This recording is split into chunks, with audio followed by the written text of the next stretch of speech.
This is the ballad of a guy named Jackalope Jim. He was the West's quickest draw, and no one could beat him. At the tender age of 10, he lost his mom and pop. So with a gifted metal arm, became a man of law. Hey, welcome viewers. It's Russ the Big Guy. I'm back here with Greg Schumsky today.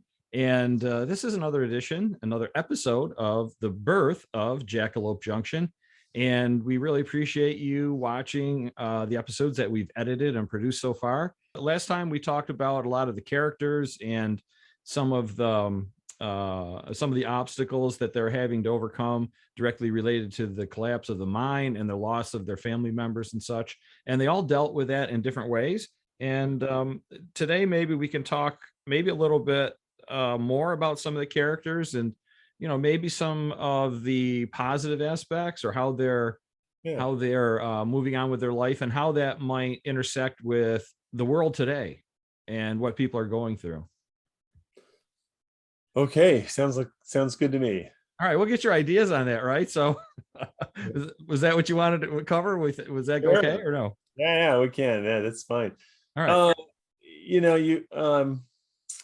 So we have this whole base story of Jackalope Junction and Mighty Oak Springs and stuff, and I think what I mentioned last time, and I really want people to understand is that I want the park to be a place to come to that's fun for families.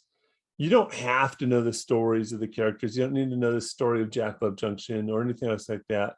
You're walking into late 1800s restored mining town is what you're walking into. You're going to have music. You're going to have some really fun attractions. We're going to have a county fair that is typical of a county fair of the 1800s with a giant Ferris wheel and a beautiful merry-go-round. We're trying to get our hands on some actual aluminum horses that are from the 1930s or the 1920s. It's amazing. Or we'll have wooden horses, but the aluminum ones last longer. Sure. And other rides that are typical of a turn of the century county fair. I did a lot of research on county fairs from the turn of the century and what the attractions they had. They had like the whip ride, they had the swing, they had carousel, they had all these different kinds of fun rides, and of course the big giant Ferris wheel that's beautifully decorated and so on. The addition to that is going to be sort of like is more of a whimsical or fantastical edition of the steampunk. Yes, somewhat. Because so if what inspired the idea of a county fair and the town itself originally, the original look of the town and the idea behind it was inspired by the movie So Dear to My Heart, which is Walt Disney's favorite movie that he made. And that inspiration, actually, the idea from that came from an Imagineer, an ex-Imagineer who I met at Club 33. So Mel McGowan and my kids and I were at Disneyland one day for Adventureland Day, and Mel McGowan, who's a friend and an ex-boss, got a hold of me and said, "Hey, we're at Disneyland today, and do you want to go to Club 33? I said, "Of course I do. I've never been there, and I'd always wanted to go." And we went to Club 33, and he said, "Oh, by the way, there's going to be a couple of Imagineers here. One is going to be Tom Morris." I'm like, "Oh my gosh, Tom Morris! That's awesome." So we go upstairs for dinner in the kind of lounge area, and the first thing Mel tells Tom is he goes, "Hey," he says to me, he goes, "Greg, tell Tom about your Western theme park idea, your little Western park." And Tom lit up and he goes, "Really? Tell me about it." And I said, "Well, here's what I plan on, and here's some ideas, and what do you think?" And so on and so forth. He goes, "Well, this is a good idea. This is not such a great idea. And by the way, watch the movie So Dear to My Heart, blah, blah, blah." So the minute I got home, the next day I rented it because it's not on Disney Plus, and I rented the movie, and I just fell in love with it. It's such a great movie with Burl Ives and a little bit of animation with the little black sheep and the town and the train station, which Ward Kimball eventually ended up with the train depot at his house. And it was just fantastic. So we wanted to have a turn of the century county fair. So that's kind of the park is kind of comes in chapters, more or less. And that also falls into the whole story park genre or idea. Yeah. You walk into the main town first, and that is your introduction to Jackalope Junction. And there's a story that ties throughout about the mining and stuff. But then you walk through the middle section. That's the bridge, more or less, to where our backcountry is. The backcountry is further back, and that's where we're going to have our custom attractions that we're coming up with that are themed around our characters. So we talked about Blacksmith Bill. We talked about Baron von Schumsky. Let's talk about them a little bit. They may have been in the first episode, but I don't remember them. I've got to go back and we haven't edited them yet. That's why. Here's the deal. So originally, when I wanted to put in some rides, some besides the county fair, and I thought, well, we have this certain area we got to fill with some attractions. And originally, I had an idea of.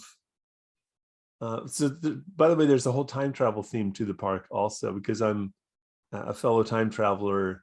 And so I thought, well, we need to have some time travel stuff. So anyway, I had looked at a catalog of different attractions, rides made by Mac and Zamperla and other companies.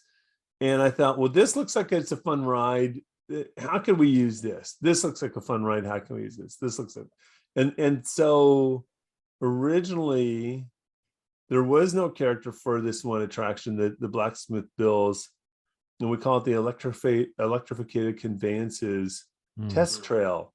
So originally it was going to be at first just kind of a without really, the queue would have just been a line. Originally was the original idea.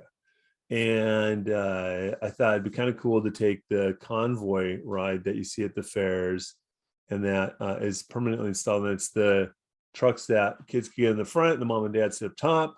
And it's a low electric vehicle, it goes along the track, and it goes through some beautiful scenery, and it comes back and drops you off. I thought that's really cool. And this would this be the blacksmith? Yeah, right. So okay. There's how it came to be the blacksmith. So I thought that's really cool. What if we added some little mountains around it, and we could do little wagons with a little horse in the front that looks like it's pulling it around the track, you know, like a little fiberglass horse or whatever. And that would be fun. And we'd have it come around, and put a little animatronic bunny rabbits and other little things, make it cute for the kids. So what happened was I had been talking to Josh Stedman, and he and I was tossing some ideas over the fence to him, and he tossed them back, and we went back and forth. And then I came up with the idea of that, well, maybe the queue needs to be this blacksmith shop. And I thought, well, if it's a blacksmith shop, what's the story with that? Yeah. Then I got into the story of, okay, he's the blacksmith, whoever this guy is an inventor. Mm-hmm. And he's a nice enough guy, but you know what? He's kind of talking and doing some bad things by our bad guys, the Slippery Slope King. So they're trying to steal gems, the time crystals, and they need a time machine, because originally the idea was the park was going to be in current day. And we had a story of how the park ended up in current day. Sure. Our current world through some time warp thing that ends up in our world. That was the original idea. So he's building a time machine. So when you go through the queue, you see this thing under covers, like a time machine thing being built, and that kind of ties to the story. So that's part 2 of the story. So part 1 is entering the town. Part 2 is that. Part 3 is the whole backcountry at the mine caves and stuff. So so eventually what happened was I came up with the idea of, well, if he's making a time machine, what else does he do?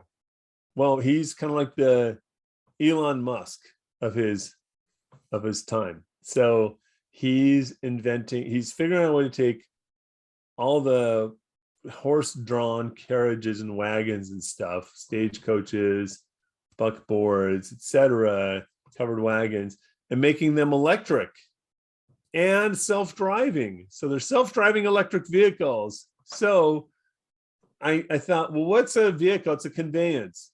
And what's a fancy way to say electric? Electrificated. Instead of electrified, it's electrificated conveyances. Yeah. So you'll see in the shop in the queue, you'll see a big chalkboard or drawings of his inventions and how he's doing these things, and that they run off of the red gems for power, and they use the blue gems, which are like kind of little computers. They use this for the self-driving. They use the yellow gems for the lights, and he's got all these drawings, and you just happen to see this one thing that you just can't figure out what it is, which could be a time machine. So we're gonna have a time traveler's day once a year. So then the ride became more, and I thought, well, instead of it just being a ride, it should be something. What would he have? Well, he'd have a test track. He's making his things, but instead of a test track, we'll make it a test trail, and we'll still do the rocks, and we'll have the spinning rocks, which pays homage to Disney's Mine Train Through Nature's Wonderland that they used to have at Disneyland, and which eventually became Big Thunder Mountain. So you're on the thing, and you're going to see at first low critters, and there's some music playing, and the first thing you see is a cactus. So they had cactuses that look like people. They make a funny comment about it. Well, we're gonna have this one cactus that's a cowboy, and he's doing a solo on his guitar singing, and there's a coyote next to him, whoo, whoo, singing with him. As you go along, you'll see all these different little characters pop up here and there, and you go under an archway, which is like Arches National Park down from near Arizona, and you continue on, and then your final scene on the way out of it is you have a band of mariachi cactuses playing some happy Jackalope Junction song, and it's a lot of fun. So, but the cool thing about it is that every time you go through, you might pick up something you didn't do last time, and it'll be a good, instead of a 2-minute ride, you're in line. So it's a good 5-minute ride, casual, nice, fun, fun little tricks here and there.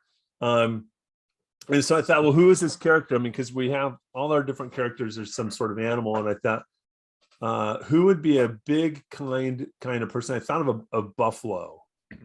So, but we don't call him Buffalo Bill, but obviously because of Blacksmith Bill. So he's Blacksmith Bill, and he's a big buffalo.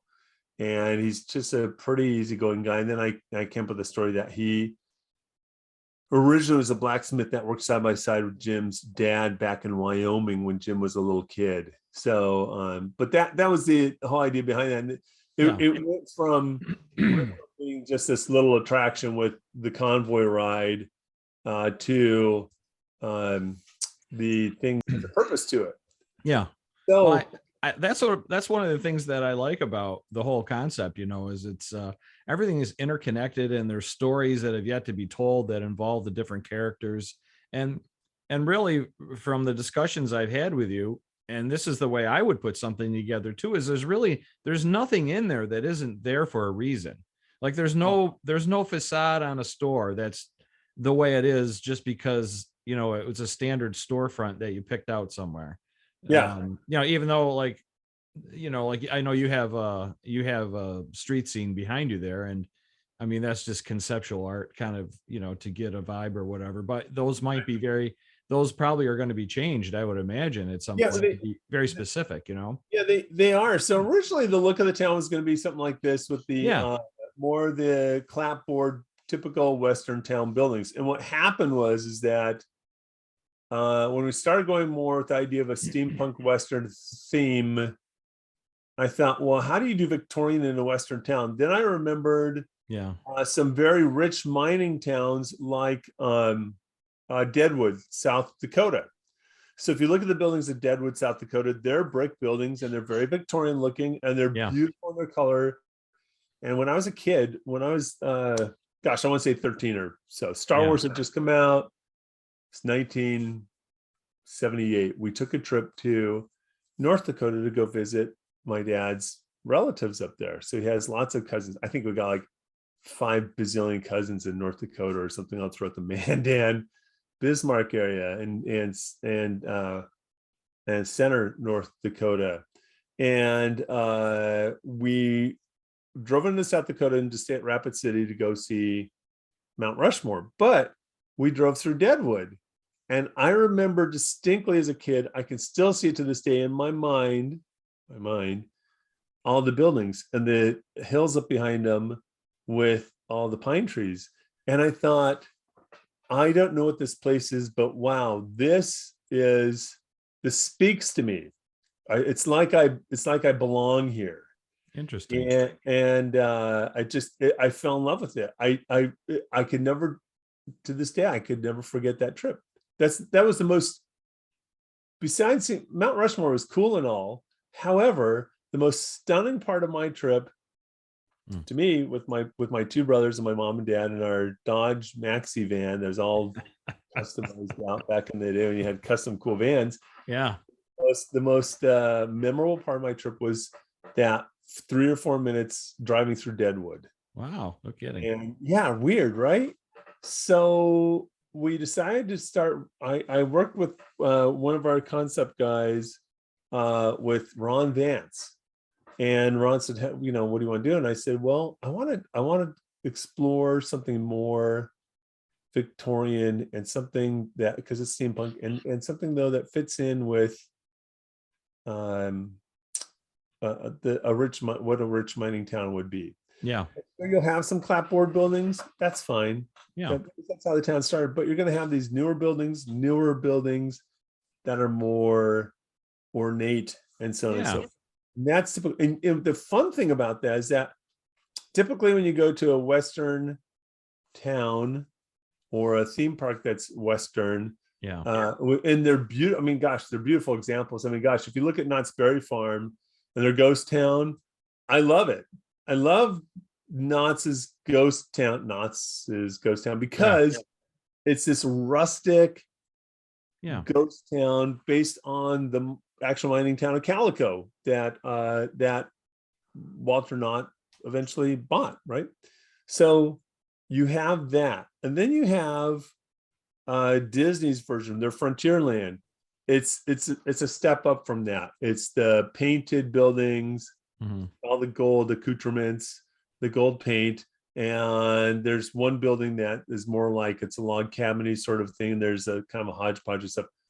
However, you look at that and go, okay, that's a typical Western town. If you watch any good old Western movie, like there was one called Black Spurs, which is an interesting Western film. But the town, and I think I mentioned this before, the town is very nice, very clean looking, very colorful. It's based on reality. However, what's kind of cool about it is when they're doing a shot of these 2 characters in front of this one store, the paint is peeling, just like your house. If you don't, all the sun being, because we're in a place where we get a lot of sun in the paint, because we've got to redo our paint every so many years, and that adds a bit of realism to it. So we are doing something that's more.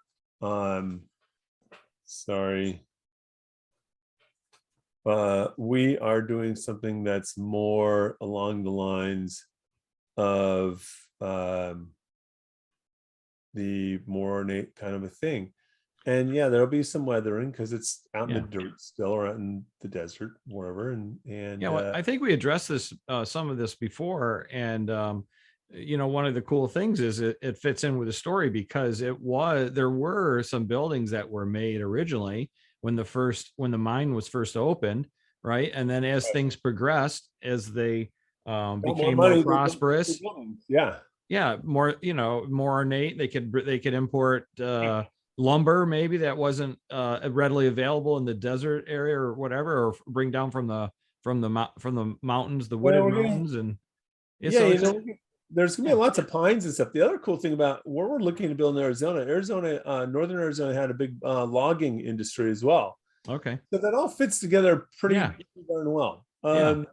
But I but- like the fact, but I like the idea is that it's rather than a cross section of time or like a one snapshot in time, let's say, as you may have just as you described, maybe those other two examples. It's like it's a growth. It shows a growth. yeah. Time. So it shows the growth of the town over time, Yeah, right. and there's evidence of the different periods still that are still there. Right, exactly. And it shows that life moves forward. Things don't Yeah. stay static. I mean, things don't stay static. Yeah, I mean, of course. Yeah. static things are static. So yeah, so we have the town like that. We have these attractions, and Blacksmith Bill's is one of the ones. It's a fun idea of an attraction that I love is it. taking an off the shelf thing and going, how do we make this better? Disney does an excellent job. If you look at some of Disney's really, really fun rides, you know, they are like the saucer spin at Disney World or the Mater's Junkyard Jamboree. Those are based on a ride from Zamperla Yeah. called Demolition Derby. Mm. So it's a demolition derby mechanism, and Disney Imagineers go, okay, how do we, okay, we want to make something for Mater. How do we make this something that Mater would be proud of? Yeah. Or how do we make this something that Buzz Lightyear would be proud of? Yeah. And people love it. They're just silly, ridiculous, nutty rides that have now, like Mater specifically has a story to it, you know, in Cars Land. And it's a fun ride, you know, and you got Mater's doing his, you know, they've got, you know, Mater doing the square dance hoedown thing to it, and it's just a blast. Yeah. And we want to have similar attractions that have story to them. Yeah. Are just a kick to get on and go on over and over and over and over and over again, and you never get tired of them because it's just so much fun. I think one of my favorite attractions at California Adventure at Cars Land is Luigi's little family wedding thing where all the cars dance together, and they're all trackless ride and they're all cars. And when you watch it, you know, Luigi's talking and then he sings or someone else sings, and all the cars dance. They do an Italian line dance. I'm not familiar with that one. Get around with each other, and watching it from the sidelines, you're going, "Oh my gosh, that's the funnest thing I've ever seen in my whole life." It's just hilarious to watch. Huh. And they do the little thing like this, like an Italian line dance, like a wedding, and it's just so much fun. And then when you get on the ride, it's just equally fun because all the little cars go honk honk at the same time, and it's just stunning to me. And when you see the love and effort that has gone into creating a really amazing attraction that you can do over and over again and have just as much fun the first time as you've had the 500th time, that's a winner. And will all of our attractions be like that? Gosh, I hope so. We have one's based on Professor Ping, who's, so we'll talk, and he's a panda bear, and he is this kind of amateur magician, and he's kind of an amateur scientist, and he's kind of an amateur engineer, kind of like me. He's just like me, and he's not really good at magic shows. He's kind of he loves to do it, but he's really, you know, he's not. He doesn't put his whole heart and mind into becoming a magician, Really, or scientist, but he has a love of these different things. As a matter of fact, all of the characters in the park, all the characters in the town, in the story of Jackalope Junction, are me. They're all very much. They're not just. I know this. One of the it's so weird. Like I know this. So many of the things that you've talked about that you said are so me too. Oh yeah. And I'm sure. Have you ever seen this one? Yeah. Oh, Poof. Hey. It's like magic. Yeah, it is, isn't it? There it is. Oh yeah, I can't keep it on in the camera. Anyways. So Don't give it away. The interesting thing about the characters is that they are all, I think they touch, and because of that, they touch on a lot of us. Yeah, Yeah, it's so true. Nobody goes, gee, I like a little bit of magic, and I like science stuff, and I like engineering. But you have everybody you've got all these parents out there that have their fears of being a parent, of that come naturally with being a parent. You have these kids that have fears that naturally come of being a kid, and the fear of losing your parents. And that's the great thing about that's the story concept that makes it so amazing, is that's the genius of having anything based on story, is because so many people can identify with it. Right. And we speaking of it, there's gonna be some amazing things. I originally thought, because Disney had an Indian village, I want to have an Indian village. And I thought, why not? And people go, well, you're appropriating it, or whatever. I'm like, no, we're celebrating it. If you're celebrating it as a Native American village, maybe with participation by local Native Americans, by local, win. Exactly, local Indian tribes I've talked to. That's a win. And I, whether he's Native American or Indian, they don't. It turns out they don't care, because I've got a good friend who belongs to a tribe. He goes, we're Indians. He goes, the Native American thing didn't really come out till recently. He goes, but we've shared some information. We've talked about characters, Chief Redtail for one. And he goes, that honors us, because Chief Redtail is this red-tailed hawk, which is a stunning creature to begin with. And I said, well, Chief Redtail is the head of this Indian band we'll come up with, and this tribe, and his tail is TALE, because he's a master storyteller. As a matter of fact, when you go in the Magic Sky, we're gonna have a Magic Sky domed theater. So when you go in it, Chief Redtail will be the one narrating. And we've talked to some people in Arizona, and we're going to try and work with the Navajo tribe, which is right there, and have the Navajo tribe. And I'd love to get the Hopis to come too. That would be cool. But and I mentioned this before in a previous podcast, I think. That we want them to do their traditional dances. Yeah, and their storytelling is passed down from generation to generation. Dances and their celebrations and their cooking and everything, how they do stuff is just, when we were kids in elementary school, we had to watch these films on our local Kumeyaay Indians and how they lived and stuff. Yeah. When there's a kid, you're going, oh my gosh, we got to watch this one where they're mashing acorns. But you think about it now, you go, wow, that is some really interesting stuff, how they survived without the internet or mobile devices. How we survived without the internet and mobile devices when we were kids. And gosh, we're trying to make a place that is very much about being disconnected from the world, and we purposely transport you to 1890 something. So you're not connected to your mobile device anymore. You're not connected to all this technology, and you're learning what it's like to be a kid again, no matter how old you are. And you're learning what it's like to have fun without all the you see people at Disneyland or other parks, and they're standing alone, they're like this. I'm playing this game, right?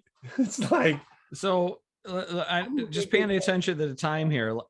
Let's go back to something that you mentioned a little bit ago, and that was that there's part of you in all the characters, and I think that's to be expected as a good storyteller. And they always say, like, write about what you know, and when you create from a place of honesty and integrity, and include like the things that you value in there. And I know that one of the things that you had talked to me about was a concern,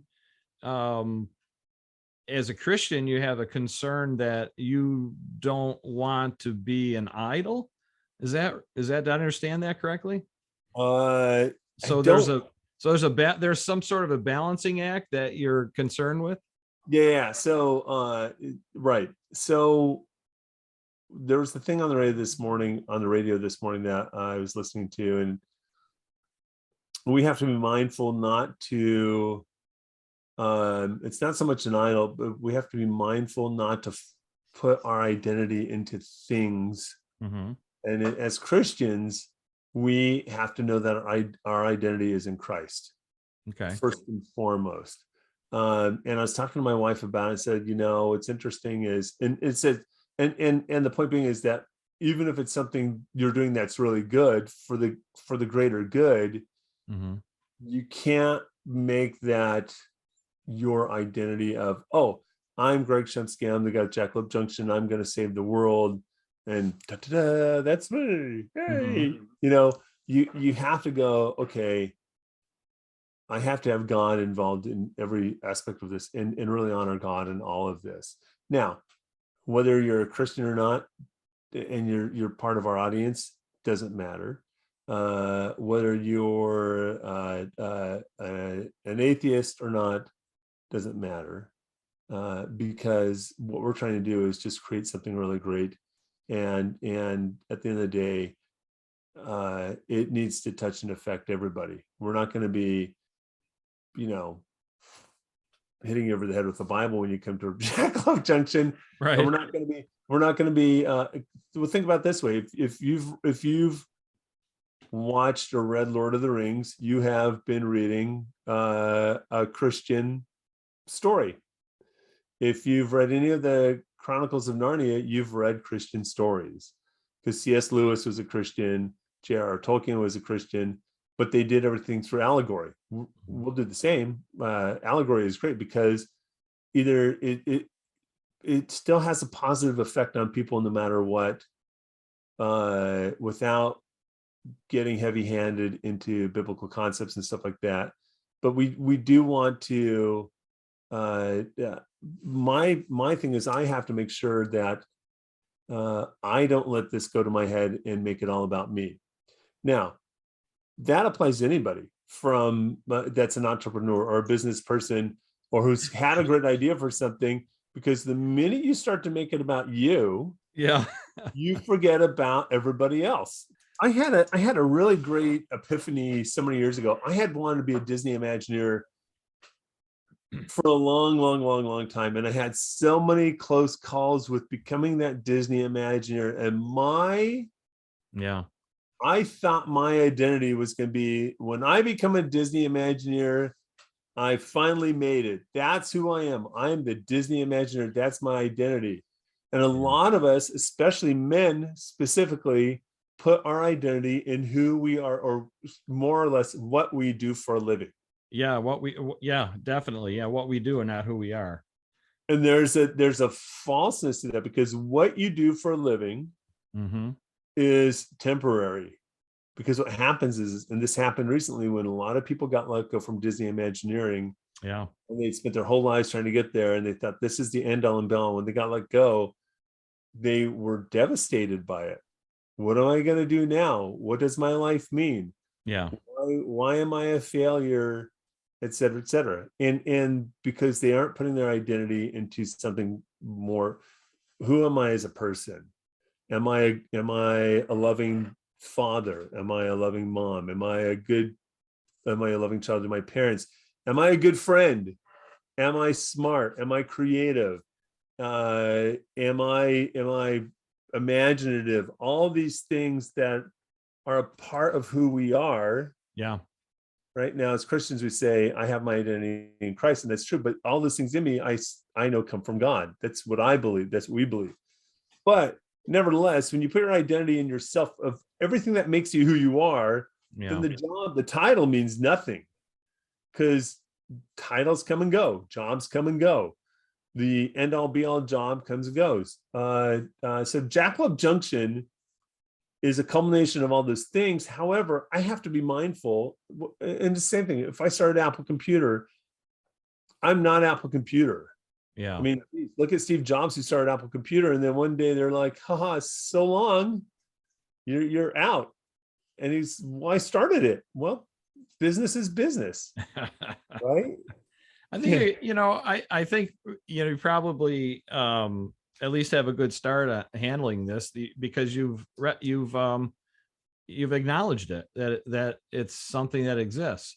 Also, you have a good support system around you with friends and family and your board of directors and your church. And the sign behind you on the street scene doesn't say Greg Schumsky's General Store or Greg Schumsky's Junction. Yeah, right. You know what I mean? So yeah. So anyways, and then as long as you're willing to listen to the truth to power as you grow, it doesn't seem like it's going to be an issue, really. Right. Yeah. I mean, you're the one who would know at night when you lay your head on the pillow. Right. And that's part of it is as business owners and as entrepreneurs, we and like I said, it applies to everybody. We got to be mindful of what we're creating and Yeah. what the purpose of it is. Well, as I've said many, many times, part of the attraction to this whole thing with me is there's more to it than just a theme park, right? There's a reason why it exists, and there's an impact on the world that can be made. That's what speaks to me. So, and that's what speaks to myself and a lot of people is that it's bigger than just a park. I mean, originally it started out as a park, but sure. You're up to 300 acres now. Yeah, well, and what happened with not the park with 300 acres, that's $1 billion right there. But with the advent of stories and characters and books and a TV show and stuff, everything it provides a lot more than what we have right now, which I think is gonna, I believe will do really, really well. That's what I believe. Yeah. And I know there's gonna be hiccups, but what's that? I know there's gonna be hiccups, but everything's figure outable. Yeah, right, exactly. And you're not trying to do it by yourself. That's the best thing, right? So surround myself with as many smart people as I can find. Yeah, it's smarter than you. Right. Smarter than the smartest possible. Not so hard to do. It's an interesting paradox. It'd be great to be not the smartest person in the room, but then at the same time, I don't want to be the dumbest one in the room either. Yeah, right. Maybe the most humble. I don't know. I got to work on that one. Yeah, that's me too. Yeah. Anyways, so it is Jackalope Junction and not Greg Schumsky Junction. So that's a good thing. And then I have a feeling that your wife probably keeps you in line based on a couple of things that you told me. So she's not the best kind, the best friend. That's what you need. She's the Lillian to my Walt. What's that? She's the Lillian to my Walt. Oh, perfect. Yeah. There's Oliver. Oliver made an appearance. Oliver's here. All right, listen, I know that you have other things you have to do today. So that brings us to the end of episode 5. And we'll have some cool things to talk about next time. Okay. Until then, Russ the Big Guy saying goodbye. Stay safe. Thank you. You too. All right. Thanks, Russ.